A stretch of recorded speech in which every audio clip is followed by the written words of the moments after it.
So welcome everybody. It's day 3 of Newcastle Startup Week online, and we're doing something called the Dynamo FinTech Cluster. So I am joined by 4 very lovely people who live up here in the Northeast region, and that is Dawn Dunn, and she is the Innovation Manager, FinTech and Data for a very cool organisation called Dynamo Northeast.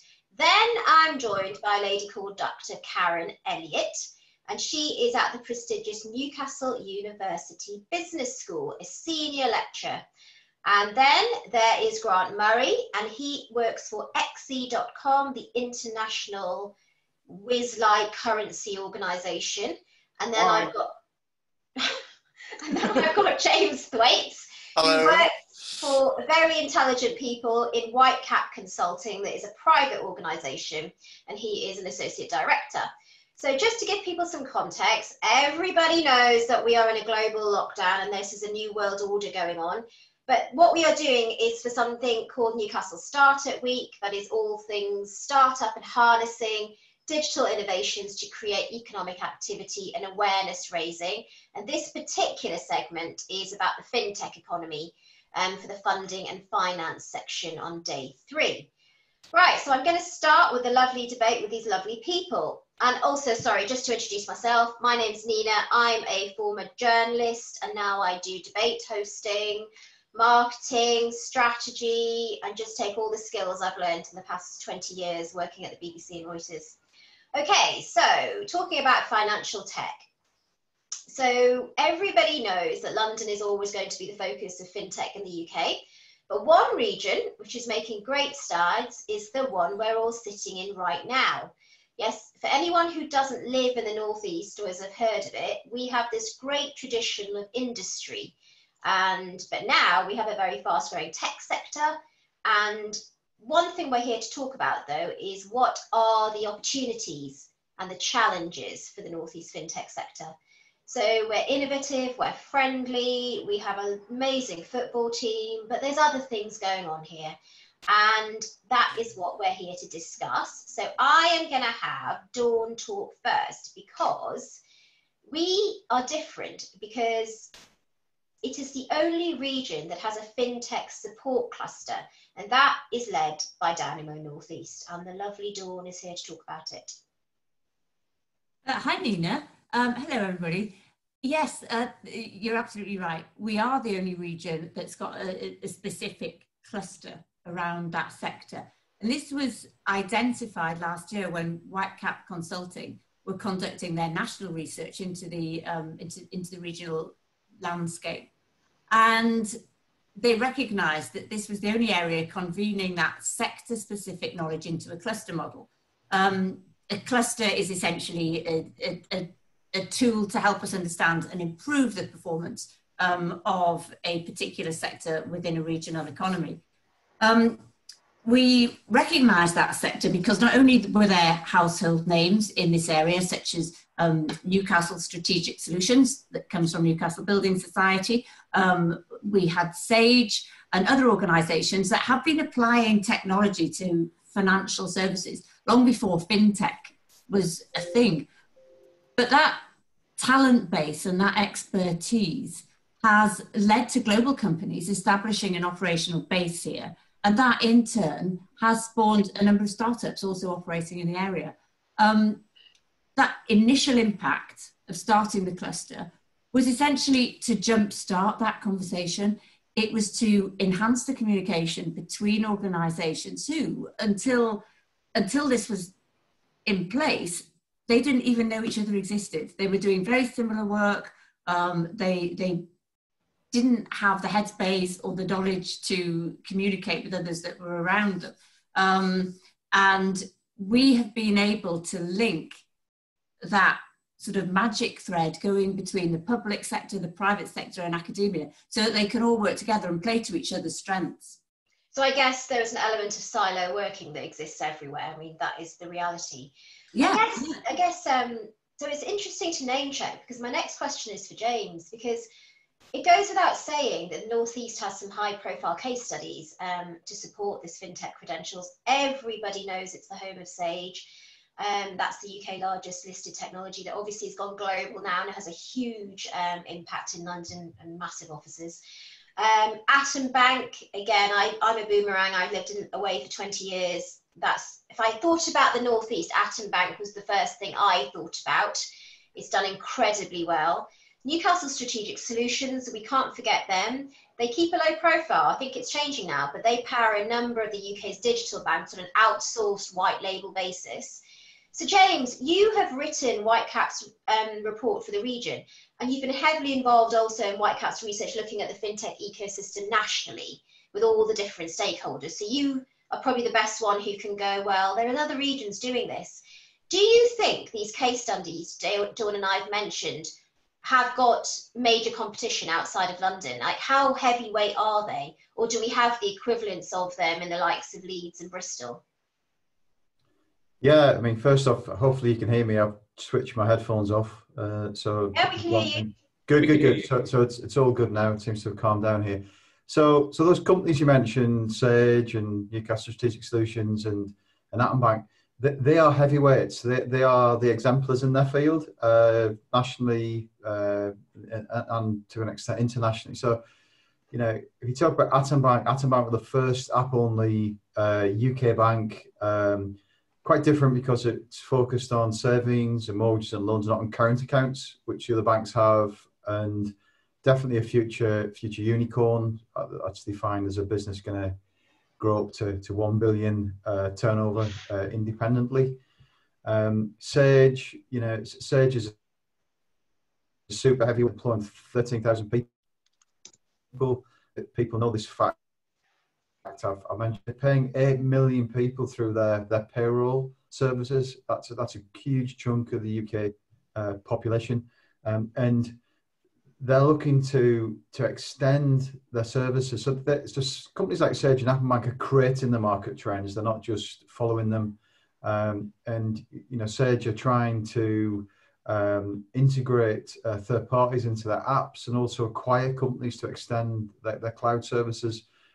So cloud means real-time release of new product innovation, and it's happening quickly and it's happening at scale, and it drives the market.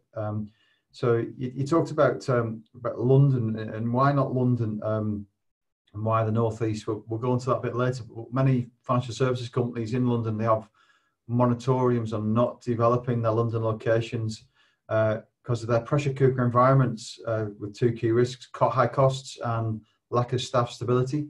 And I think it's going to be even more of an issue after COVID, how to balance HQ, their regional locations or regional strategy, and home working.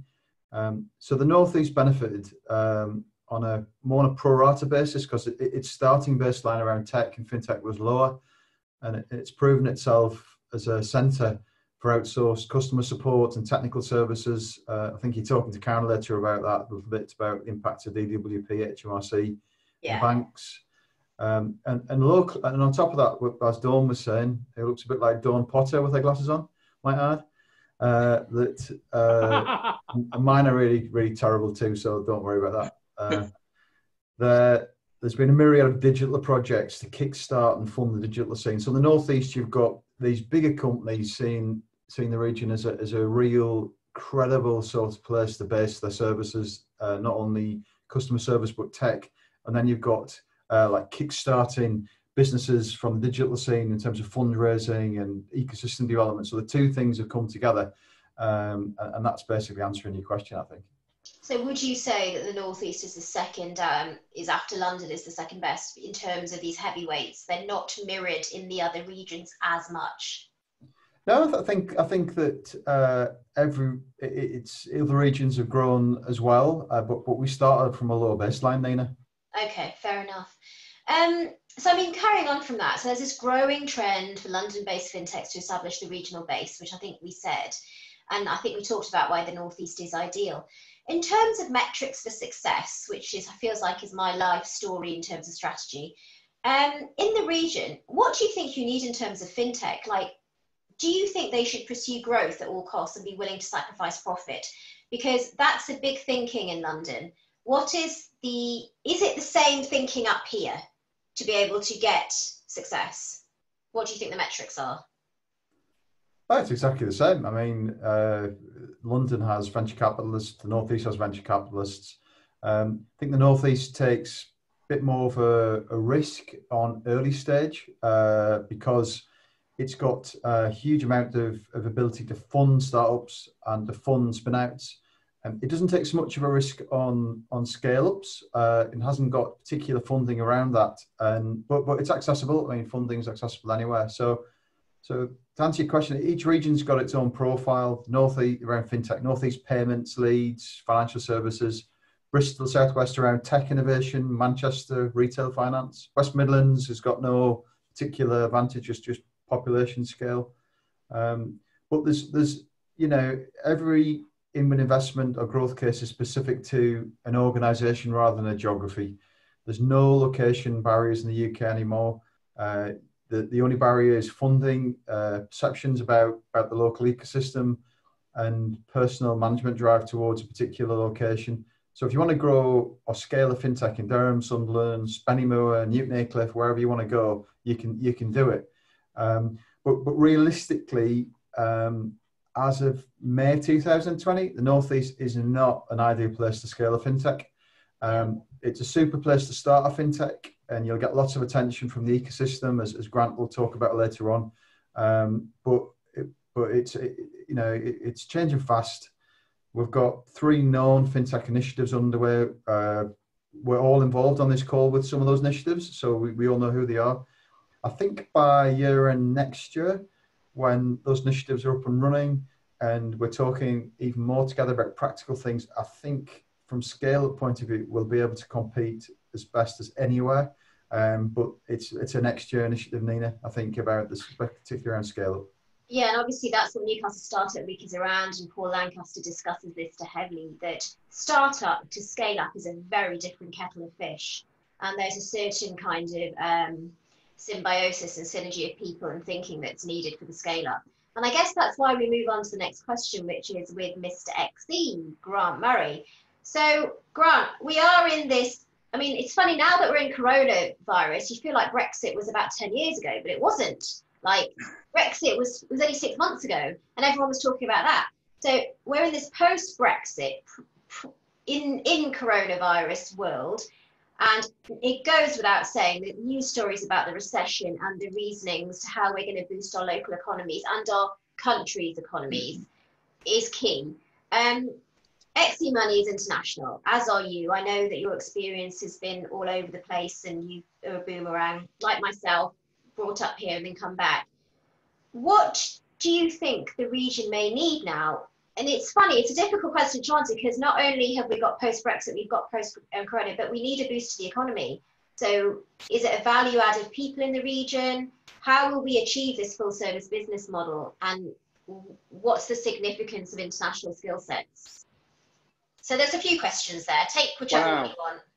Wow, that was a lot of questions, Nina. Thanks. I'll see if I can answer. I can repeat. Let's do the how do we add the value add to the economy post-Brexit, post-Corona, because that is a difficult one. Well, let me hi everyone who's watching, and let me encourage you to invest in the Northeast. First of all, I thought I'd demonstrate how parochial we are in the Northeast by wearing a flat cap and having my Newcastle United football shirt behind me. As someone who's worked away from the region for a very long time and come back to it, I'm fiercely proud about the region. But I also think the place has become a lot more accepting of outside business over the years, much more developed and wants to move that way and needs to move that way to compete in the international space. So I brought XE up to Newcastle rather than Leeds or Manchester or Birmingham. Firstly, because I'm from there, but secondly, because I saw 2 very clear things happening. There's a growing international sector within the region, and the region of the Northeast, let's be very clear here.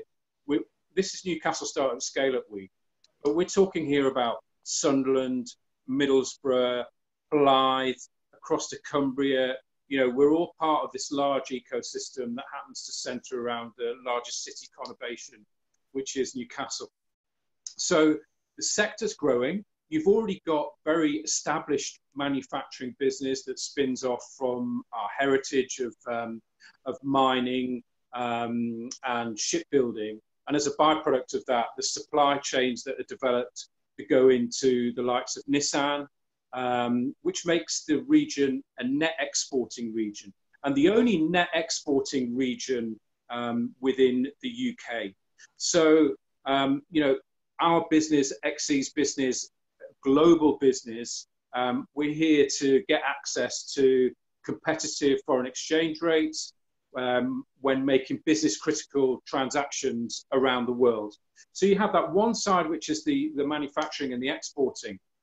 But also now, there's many more service-led industries coming into the Northeast, being developed out as a byproduct of the massive amount of science and brain knowledge basically coming out of the universities, which are particularly strong. And Karen Elliott will probably talk about that a little bit later.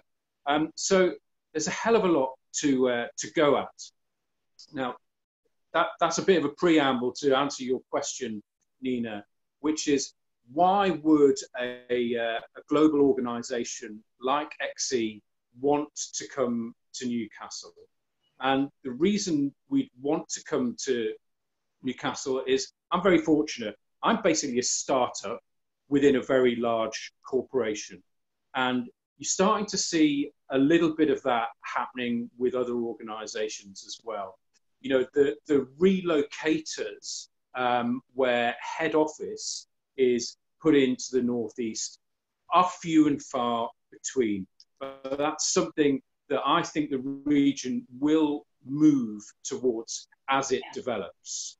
So, and that's the responsibility of all of us within industry to make that happen.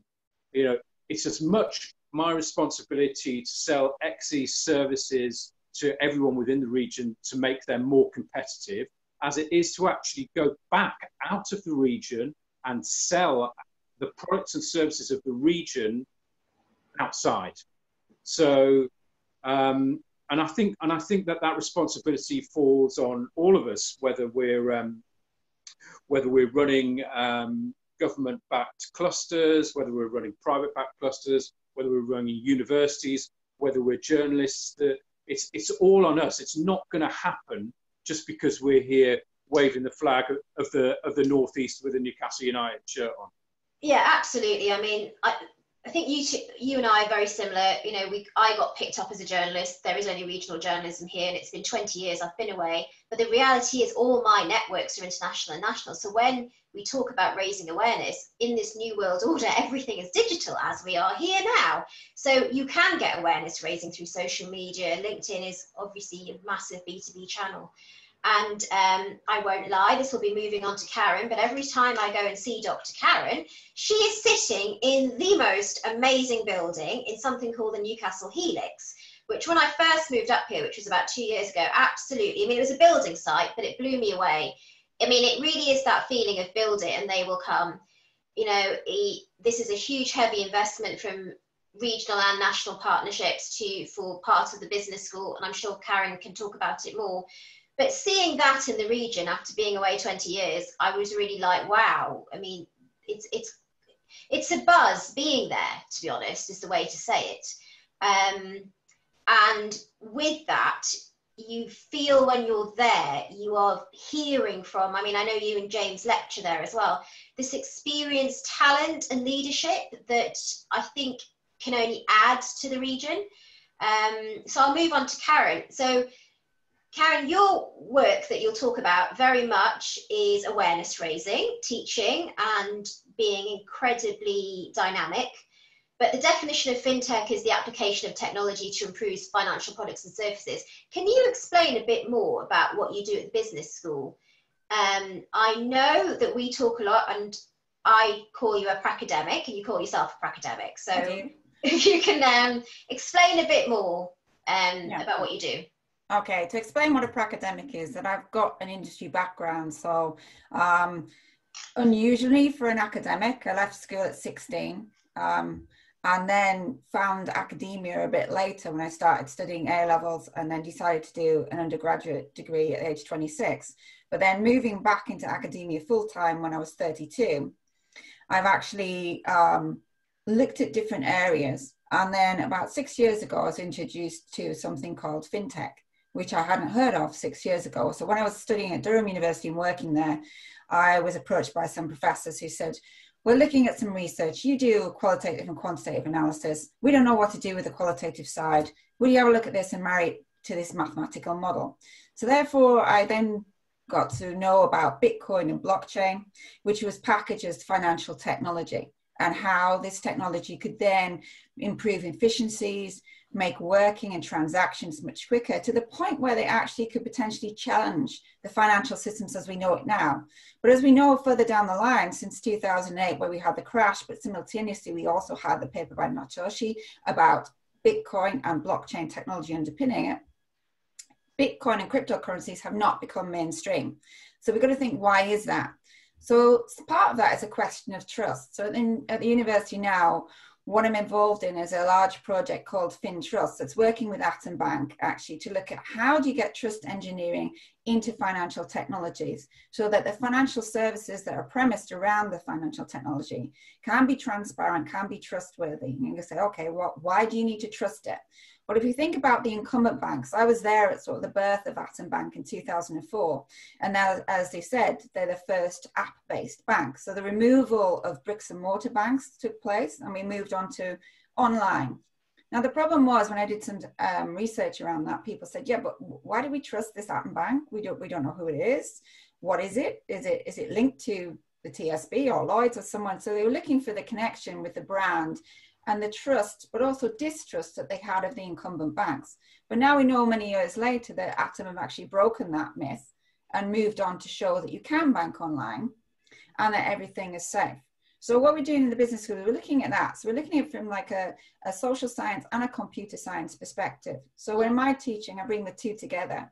And so I say, we've got to look at how people, why do people trust and how does that process take place? So it's usually around ability, benevolence, integrity, and then the predictability of somebody to act in a trustworthy way. And then how do you move that into the algorithms? So a lot of people out there who are watching will probably know that in the machine learning phase, you have to train the algorithm on the data to be trustworthy. But how do we know that that data is trustworthy in the first place if it's historic and already has inherent biases? So what we're looking at is how do we build an algorithm that removes that and then can build a toolkit that we can roll out not just across Atom because they're helping us as an industry partner, but we can roll out across the whole sectors that we talked about. So that's a part of what we're doing at the business school. And I'll probably talk a bit later about developing a master's program and the hub. Yeah, I was going to say, I mean, the biggest thing I would say is, and I won't lie, I've always known about FinTech because I'm a journalist and we have to do loads of things really quickly, really well, and then we leave them. And then when I was in London, I lived in East London, so I couldn't have, Silicon Roundabout, everyone knew about it. But the biggest thing I would say up here is there maybe a gap between communication and awareness? And are you trying to build that gap between funders and entrepreneurs? And to some extent, give these students, I appreciate the PhD students and quite senior level students, in work experience in the likes of Atom Bank, Newcastle Strategic Solutions, so have a huge synergy with the stakeholders, by which I mean organisations up here like Sage. Yeah. I mean, working in collaboration with James, what we've been doing for the last 2 years is actually going out there as my practical academic status and engaging with events to where they were, in all honesty, I was probably the only academic there, because it was very practitioner-based workshop, and then working with Dynamo as well, being part of the cluster with Dawn, to actually understand, where the industry is going, how they're using the FinTech, what the problems are. And the two main aspects that come out is, where is the talent going from the university? And also funding that James mentioned, if they've gone past the startup phase, which the audience are thinking about, once you've gone past that, where do you get funding from? Where does it come from? And I think there is a little bit of a lack of awareness of what you can access, what's out there. And it does need to be a bit more joined up, which is why I'm working with Dawn and other people to actually join all the parts of the puzzle together. And then also, it's also why we're here talking. I mean, this is the puzzle we're joining together. So let's not, I mean, it's quite literally why we're doing this debate. So you've got this cluster of like me being the journalist who raised the messaging to talk about it and ask the questions. And I guess the concepts about FinTech and putting that out there is a barrier for you. And I guess that's why I can move on to a question with you yourself, Dawn. So obviously you do a huge amount of strategic business development. And the experience I have of that when I've worked with colleagues in London that do what you do, obviously that's a huge synergy with marketing and communications to produce the commercial gain. So many people have said there is not enough awareness raising out of region. Can you give me some perspectives on what you think the blockers are for that? Like, why has it not been to date? I'm not entirely sure that there are blockers as such, Nina. I think the region lacks confidence. I think we sometimes question what we do in a way that maybe other areas don't. Do they do as much soul searching, or do they adopt an attitude which is, sometimes done is better than perfect? Get it out there, sell it, it's transitional. But we have to remember that this is a relatively new sector and Rome wasn't built in a day. One thing that I think we have in bucket loads in the Northeast is a really strong work ethic. But funnily enough, I think that's sometimes as much of a barrier as it is a help, because a lot of businesses that I speak to, by and large, they're lean organizations. They're very much focused on the job in hand, and they perhaps don't have the resources to dedicate to the flag waving and cheerleading element for either themselves or for the region. But by having these collective conversations, it's a cliche statement, but by joining the dots, we hope to tap into that, and we hope to sell the region for what it is, and to link up with other regions. Because if I was to make one criticism of our area, it's kind of, we need to get out more. We need to connect with the Greater North. We need to see ourselves as playing a very vital part in a piece of bigger machinery. For example, we have a company based in the heart of Newcastle, and as Grant said earlier, not all of these organisations are in Newcastle, they're spread across the entire region. But this organisation provides sophisticated financial fraud solutions to international tier 1 banks. They're a stone's throw from St. James's Park. It's kind of like, who knew? They are concentrating on getting their business, trading globally, but they're based here. And in this world right now, your geographical location is in some ways less important. But having said that, I also think that in the Northeast region, we are very well placed between this corridor that is Manchester at the seat of the Northern Powerhouse, and then this hub in Edinburgh that's having a lot of support and funding put into it. And we can actually access both of those areas and the talent they've got there. But more importantly, they can access ours. Let's join up. Let's be part of something bigger. I mean, I think this has been touched on a lot by Dynamo, which is, I mean, as soon as I arrived here, I saw it on Twitter, I read up about it. I know you and I met. It's incredibly impressive. I mean, it's a membership organisation of incredibly enigmatic people. But what do you think in terms of the region? And I think you've talked about this. Is leadership a problem, or not a blocker, but something that could be improved? Is that an element that needs to be looked at? And that could be to anyone in the can I answer that question first, Nina? I just want to sing the praises of a group called Invest Newcastle, which many of you will know. Jen Hartley and her team, Kira and Kelly, who actively connect with Newcastle City Council to push the city globally. I was out in Barcelona in November. We were due to be going to MIPIM in Cannes this year to the property festival to sell ourselves externally as a region to get inward investment. So there is a large amount of collaboration going on at that level. When you then strip that down to the FinTech sector, are we as good at that? obviously we've got Newcastle Startup Scale Up Week. We've got Paul Lancaster who runs this and super connects everybody within that space. But maybe there's a step further that we can go that aligns with the council, perhaps. I mean, I'm throwing that out there. I know I'm probably going a little bit off script here, but no, I think what you're moving into is collaborative leadership. That is, I mean, I've worked for think tanks, I've worked for leadership institutes, and this is a big watchword. Leadership is not a single gesture; it's the team, it's collaboration between the different stakeholders. Is that what you mean? Maybe a bit more of that up here.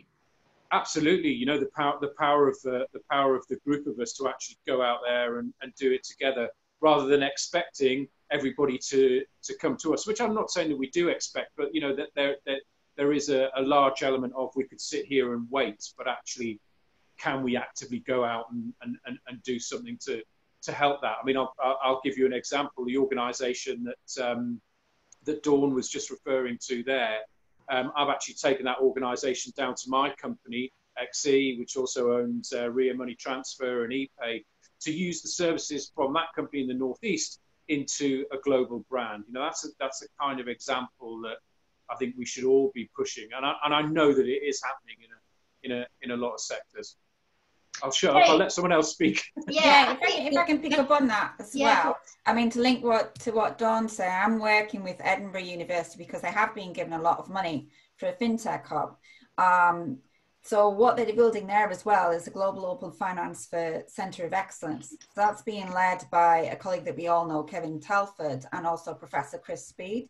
So I'm working with both of them to see how we can collaborate, like you say, and link up together so that the Northeast and the Scottish element are actually linking together, because we're overlapping in many research areas, but also working with industry.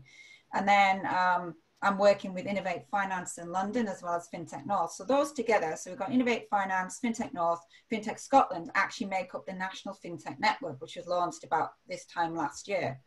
So I say we are networking between all of them. And I was speaking to Innovate Finance this morning and saying that in this digital presence area, that we'll be able to facilitate and access more of their events that they put on in London, because they're now digital. We don't actually physically have to be there. And that will give a bit more knowledge transfer without us wanting to transfer the talent down there. We can keep our students up here. They can get access to what's happening in London and in Edinburgh, and then bring everything together. And that's what I said to you before. I'm starting to work on developing a digital hub that will be co-created with industries. It's not just going to be a university nice to have.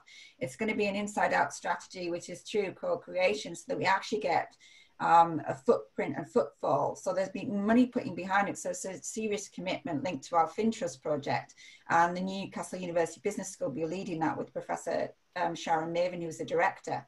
So that will actually, in essence, bring this together. So I'll be working closely with Dawn and Dynamo and the members there to actually say, what do we need to actually be successful as a hub?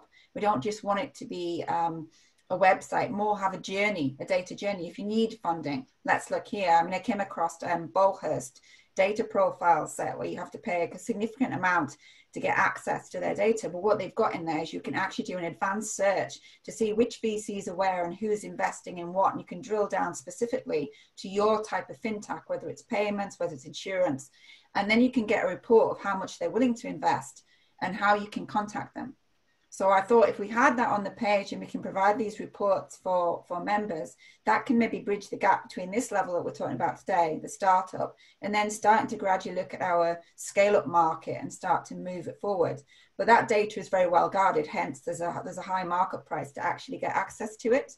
But I'm hoping to get that through internal funding with the university, and then we can actually bring that to the broader community, linking Edinburgh and also linking London, so that we haven't got that seep and the drain of our students down to London. We can keep them here because they'll be privy to the same knowledge and influence from industry that they're actually getting in the two different regions. And also, I mean, not just students, you need to keep people like me here. And I've met a few people around now. Oh, definitely. Yeah, we're 40 plus. Like, don't forget about us. You know, we come back and we don't think it's forever. I just thought I'll just see how it goes. I mean, we are staying. But that's only because I've met you guys. So, yeah. I mean, we've got the link through Dynamo anyway, because you went to the Boomerang event. So you're all interconnected. Yeah, but I look at the people who haven't met the likes of yourselves. So, I mean, and there are a few of me who haven't. So, I mean, I know Don is very good at this, having more professional meetups and people like myself coming back and who do we talk to? Because it's really difficult sometimes to know how to build a network up. You've worked internationally in London, and without you knowing it, you just know everyone through the work you've done. And then you're starting out into a region, but not everyone is going to meet Grant and Paul Lancaster and Dawn like I did. And you have to be aware of that. So how, not everyone's as talkative as me. So I'm aware of people not having that chance and they go back to London. So you're going to lose them as well. So I guess it's an audience to keep. But the one thing I wanted to ask James, you've got quite a lot of experience in manufacturing, and before coronavirus, I just think Brexit was a massive thing, that we have left the European Union, and with that was the biggest thing for UK PLC was having to trade internationally. What are your thoughts now? Because it doesn't matter where you are in the UK, James, does it? Like, the region still has to trade internationally, but how do you think they will do that now in this post-bizarre world we live in? Or are they? We don't really know about it. Yeah, it's that interesting. I released a blog on LinkedIn about post-COVID world and globalization. I think that you've got a lot of stuff happening. It's quite complex. I think you're going to see a lot of reshoring. So I think you're going to see companies take back critical parts of their supply chain. You're going to see load balancing between different locations. I think that means if you've got a production plant or a location in India or Tunisia or Germany, you're going to be working out how to make it more resilient. So there's a lot of things going on, but that change was happening before COVID. There was a lot of reshoring of activities, US reshoring index going through the roof. So I think that there's going to be, that's going to have some business impacts in the short term. There's going to be companies, we've already seen it in the Northeast, finance for companies that were going to be dropped out of international businesses, just ditched because they were non-core. There's been MBOs done and funded in the last few weeks by British people, Northeasterners wanting to manage those independent subsidiaries.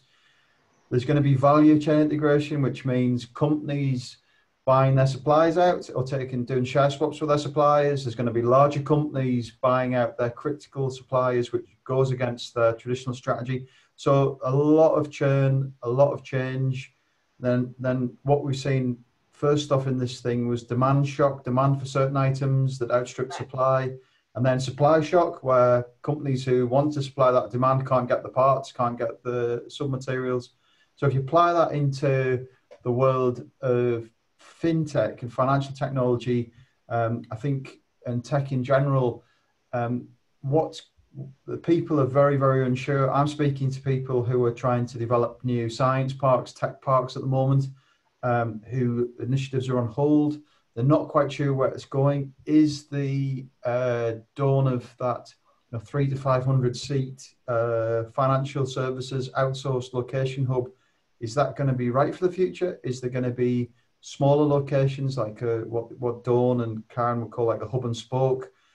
So I think there's going to be a central location for a business, or a central registered location. There's going to be their regional locations, and there's going to be home working strategies as part of location. So huge change. I hope that answers your question. Yeah, I think another thing, and I always knew this because I grew up here, that the region has a huge traditional industrial past, but the biggest thing is it's dominated quite heavily by public sector. And this is to anyone. So we've got the likes of DWP, HMRC. Karen or Dawn probably, because you've obviously worked quite heavily in the region, is it a help or a hindrance, do you think, in terms of getting the awareness raising out in the ways of working? Because I'm not making stereotypes here, but civil service have a certain type of working that many a joke have been made of. And I just wondered, how is the synergy up here, Dawn? Like, is there synergy between? I think it's changing, Nina. I think in terms of jobs, that reliance on the public sector was difficult, and it saw the fallout from that in the 2008 recession. But we see a different way of working within these organisations. For example, we know that the Department of Work and Pensions is working closely with another great institution that we have up here, the National Centre for Innovation on Ageing. And it is looking at how you apply technology to the world of pensions, to how older people access that. We know that that Newcastle Building Society is also working with that organisation to look at how it accelerates financial literacy amongst an ageing population. We know what the demographics look like. We know this is a huge area of growth. The public sector and the public organisations recognise that they can't be all things to all men, and they can achieve more if they work with business and they work with other resources who have a more agile mindset. They're able to be responsive to market demand. I think it's got to be demand-led, but I think that the public sector, if it backs the private sector, can be a very potent combination. Yeah, because if I can just add to that. Oh, yes. Yeah, well, I mean, picking up on the point about the agile mindset, they're actually, I mean, the DWP were one of the first to do a pilot on paying universal credit using blockchain technology. So they are changing, and they are, as Dawn says, reaching out and working with various fintechs. And I know, because one of my teaching areas is around agile project management and developing an agile mindset. And I know I got some speakers in who are working with the DWP, looking at their back office work and how they were developing using this agile approach. So I think that the stereotype is still there, but it is definitely changing, as Dawn says, and they are realizing that in order to survive, they're going to have to work with the various organizations, and they're actually on their doorstep, so they can interact with them much more freely. And to be honest, I know in the news since I've moved back that there are outsourced service centres of major finance institutions coming. So we've got the likes of Tech Centres for Virgin Money, Tesco Bank, BBC, the Data Hub, which is all very hush-hush. It's very interesting to hear. But it is happening. Everything is happening. But I guess it's the strategy to see how people are... Also, silo working doesn't happen, and people actually have a synergy. So that kind of collaborative leadership, what Grant touched on, and James touched on as well.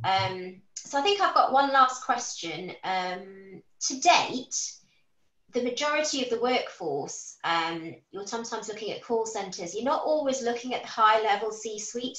They don't live in the region, so the board people and the CEOs, the CTOs, and I'm not saying I know everything up here, but I've looked at where people live at board levels on the major banks.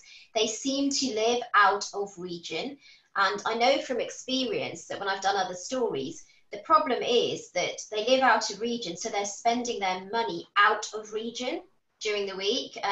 So how do we aid economic development in the region? Because you need people with big money to spend, to keep the economy going. How can that be achieved? Because I know the reality of sometimes senior level talent can't come from someone who's just worked here because they haven't got the perspective. So is that the rub? Like, I'm not saying there's an answer, but is there an opinion from someone? Yeah, definitely from what I see, Nina. And I really feel, I'm always going to be outwardly positive about the region because I'm from here, but you have a look at it feels like we're on the cusp a little bit of something really major. There's a lot of building work, a lot of planning that has been approved. We've obviously got the new Hadrian's Tower, which High Street Group are just finishing right next to the new university campus. There's a second wave of the university campus happening just up the road from there at the General Hospital that's going through. We have the new stadium that's coming next to the Sage at Gateshead. We've got another approval on the Newcastle side. There's all sorts of stuff along the Gateshead side of the Tyne that has been approved and is being developed out. So this is all money from within the Northeast and some outside money coming into that property sector. And then you've got the likes of the football club, who are potentially going through a takeover at the moment, and some windward investment coming from the likes of the Reuben brothers, who are already in the region and developing out the old Bank of England building. So there's a lot going on, not just within the fintech sector, but actually outwardly. And I think that over the next 3 to 5 years, as this sector grows, and with that infrastructure, with the education, with the housing, the property, commercial sector developing out, we're likely to see a really changing city. And then actually, the council's very forward thinking in the way they use smart cities technology. Are we going to see, low emission zones, all of that sort of stuff? This is not a stagnant city. This is not a stagnant region that are thinking, let's stand so that, I'm talking really specifically about Newcastle here. I'm not even talking about what's going on in Sunderland and Middlesbrough at the moment as well. So, I do think that those projects, as they grow, these infrastructure projects, you will likely see C-suite come in and bigger organisations come in as they see that development. It's chicken and egg, but I actually think that the egg is hatching. Correct me if I'm wrong, if I'm being overly exuberant about the whole thing, but it feels like that to me. I think people forget that the North East has the Tees Valley, and it's amazing. I mean, some of the development there, I know it has a separate mayor, and I know that is specific to funding, but so if you look at any of my friends who live in London, they would never have heard of that. To them, the North East is Newcastle and Sunderland, I think, because of the football team. And that's a very parochial thinking, but it is what it is. But absolutely, I think there's so much development going on. But I think we're touching on identity now. What is the region's identity outside of the region and perspectives? Mm-hmm. And that's literally why we're here today, talking about things. So there was actually a launch, as Dawn knows, on this week. They actually, the One Region, One Sector, One Statement document, which actually covered the whole of the tech sector, including FinTech. So FinTech was in there. And then I sat on a Tech Nation panel because there's just a new development engagement manager, Kate Patton, who's joined us from Edinburgh, actually. So she's been in the Edinburgh FinTech area for 10 years and she's just joined. So I think there's hope here that there are more kind of collective engagement bodies also working together and collectively to produce these sort of documents. But I think there is more work, like you say, around collective leadership to make sure we're playing, because it was mentioned on that panel about the 5 regional universities. So you've got Teesside, Sunderland, Northumbria, Newcastle and Durham. So we're all connected together. I mean, informally, we all work with each other, but formally, there's always some barriers there as well to doing. I mean, there's a huge amount of universities up here. It's not nothing. We have 5 great universities. And what I found from that panel is they're all doing very different things, but we don't know it all because no one person can have that handle on it. So if we're not having this collective leadership where we're sharing, and like I said, this maybe, hopefully, where the hub can have some action and some footprint here, to actually bring it together and allow people to have that interaction, say, well, in Sunderland, in Digital City, we're doing this. Northumbria University are doing this as well, which would support some of the work that we're doing in Newcastle. I know there's work going on in Durham. They're just building a new building to house computer scientists. We're taking a few of ours.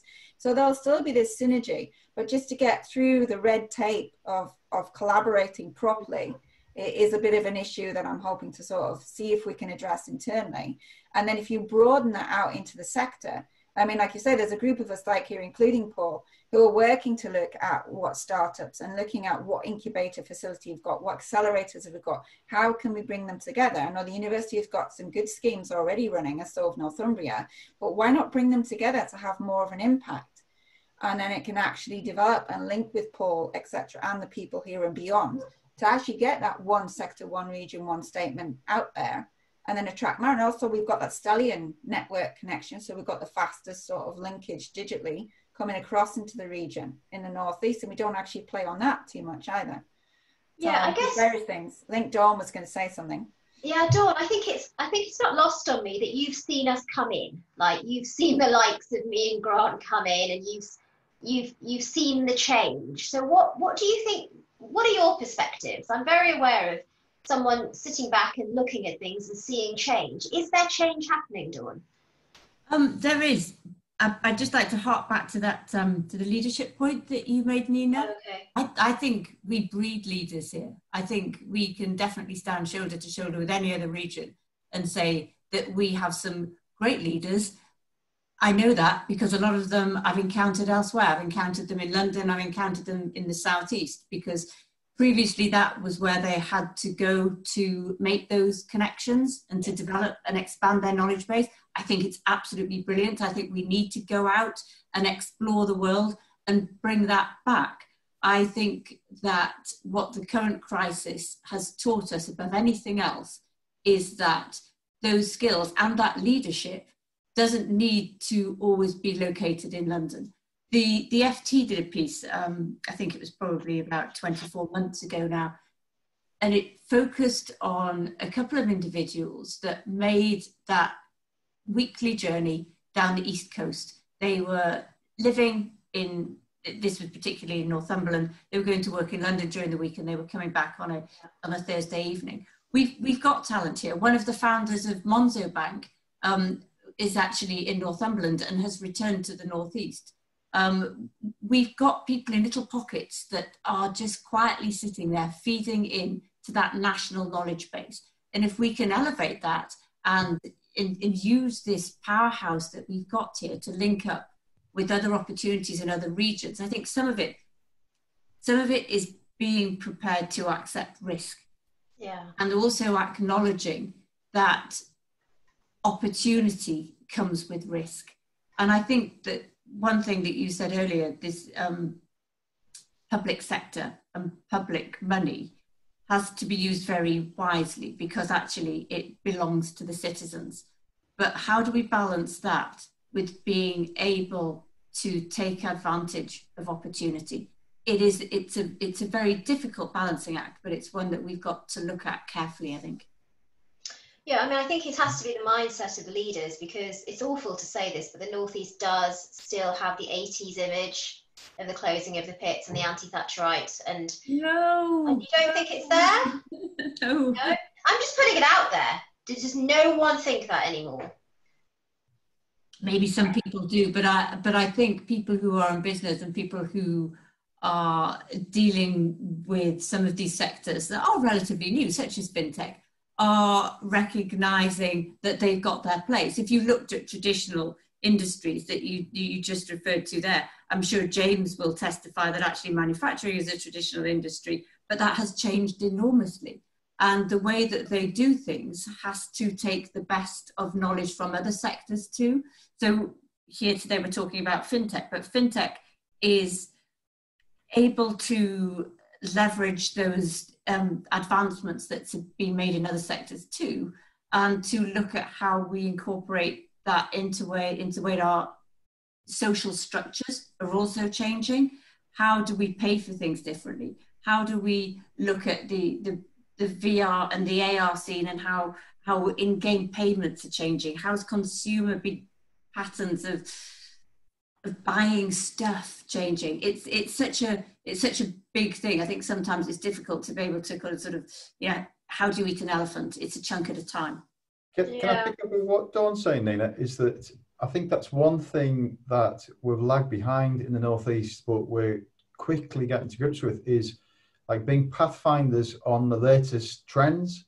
So I know from working with Karen that super trend in FinTech and health tech and GovTech is around ethics and trust. Yeah. So we're getting grips on it, and we need to really align anything we do in the regional FinTech strategy sort of sense around those mega trends, rather than account managing companies that could come to the Northeast or in the Northeast, because it's aligning to those strategies, those naturally growing sort of like areas that will benefit us. So in some ways, what Grant said about property and the importance of property, I think that's diminished now. I think COVID's shown us that where you're located is not so important. So property is almost off the equation, but aligning to trends in big government, which I think we've seen the government do partnerships between private sector, a lot around tech, around COVID. It could be, where is your government centre for tech development? What are the HMRC doing? What's DWP doing? What do they need in terms of resources? What do they need in terms of physical location strategy, but in terms of innovation and open access to devs or product architects above and what they have with their current providers like Accenture?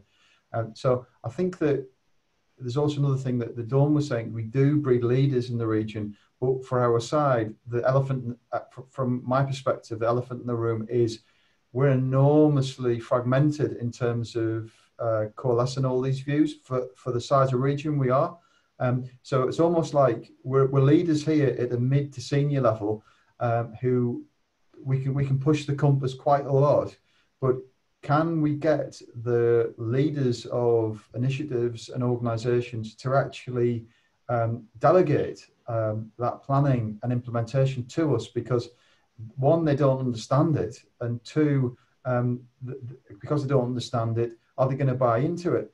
So I think that there's a lot of strands of good things going on. I think the Northeast will progress during 2020-21 to have a really differentiated approach to supporting fintechs from the perspective of hubs.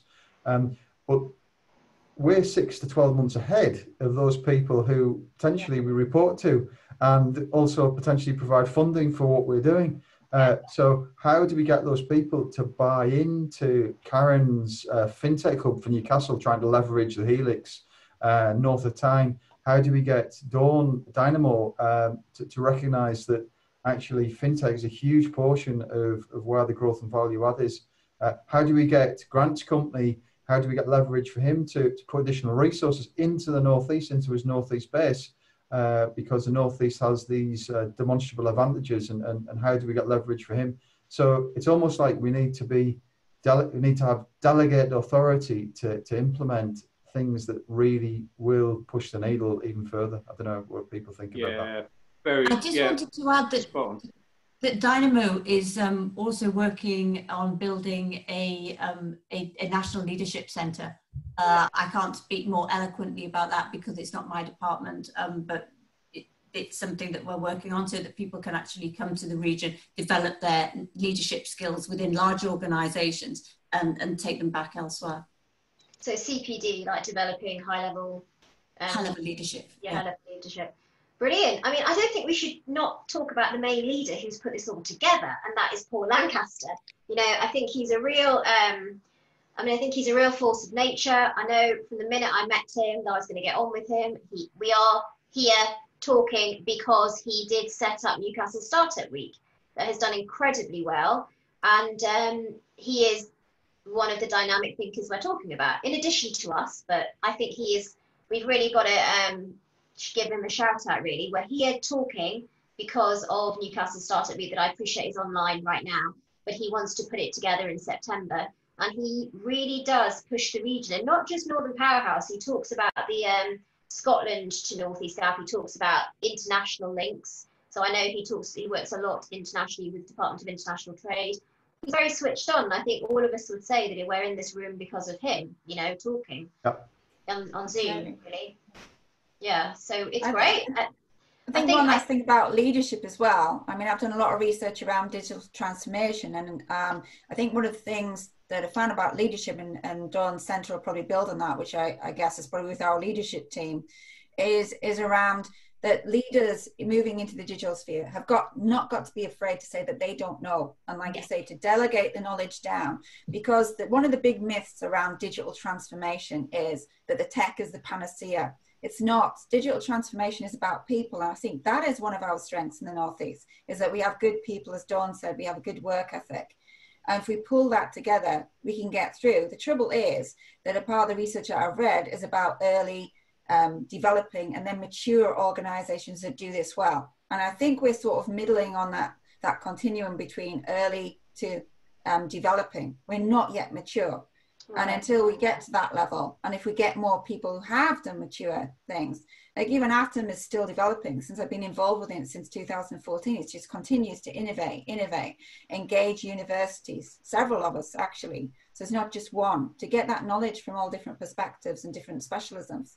So I think the key about the leadership in the digital transformation is that the leaders actually go, I don't know. So who do I need to get to help me know? And I think that's absolutely where the Northeast can really build its strength, because it has that knowledge, like James said, to actually say, give it to us, because we're actually seeing these trends and pushing them forward, and then we can help. And lots of members in Dynamo and Tech Northeast, etc., and Tech Nation members will be able to do that. I mean, I know from my start in my career, I was very lucky. I learned my leadership from Reuters and it was brilliant. But the biggest thing I think a boss said to me once is, you hire good people and then you get out of their way and you just let them get on with what they're doing. And I think James has touched on that. And I just think the biggest thing about the region is that we need to learn from each other. Not all of us know the answer.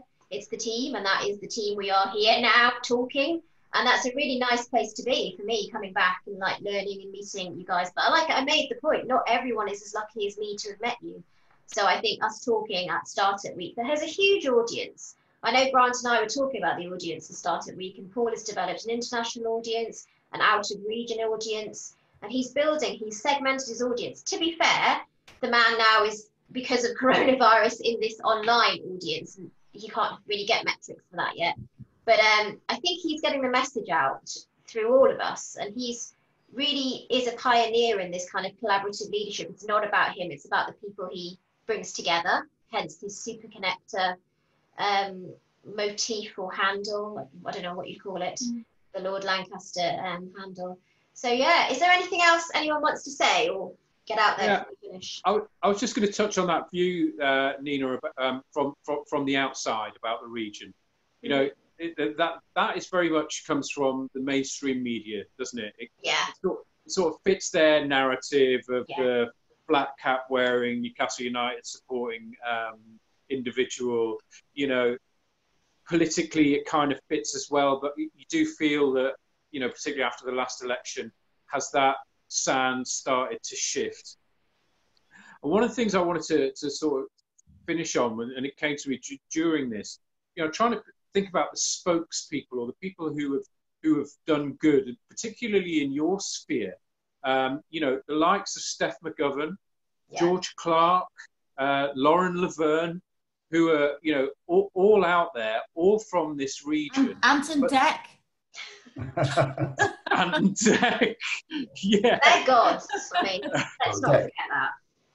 No, so, I mean, they've done an amazing thing to say the North has got huge amounts of talent. So, you know, let's shout about it. Yeah, and, you know, we probably need to leverage these people a little bit as much as we can. But I do think there's a split between what the business world thinks and what the mainstream media perception or the message that they're sending out there about us. And I think Dawn's absolutely right. You know, do actually people still think we're hanging our washing on the line and you know, eating fish and chips at Spanish City at Whitley Bay? Probably not. I think we could probably move into debates about right-wing media and Brexit there, but we should leave that for another day. Oh yeah. Absolutely, I've got loads of opinions about that, but we are where we are in this world. Fantastic. So I think what we'll probably say is let's all do this together in person in September, hopefully, and have a bit of fun with it. But it's been a real pleasure. Thank you for speaking to me, and it's just been great. So this is going to be going out on day 3. Brilliant. Very good. Thanks very much, Nina. Thanks, Paul. Thank you. Bye. Thanks, Nina. Thanks, guys. Bye. Bye. See ya.